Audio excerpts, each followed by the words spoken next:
বন্ধুরা, আজকে আমি করব হচ্ছে পেয়ারা মাখা। তো পেয়ারা মাখাটা করব, সেই জন্য আমি 3টে পেয়ারা এখানে নিয়ে নিয়েছি। দেখো এই দেখো, এখন পেয়ারাগুলোকে আমি কেটে নেব। এইভাবে লম্বা লম্বা করে পেয়ারাগুলো আমি কেটে নিয়েছি। এখন দিয়ে নেব হচ্ছে লবণ,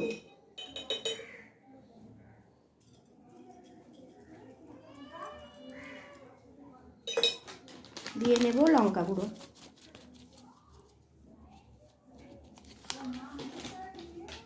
আর এখন দিয়ে নেব হচ্ছে কাসুন্দি।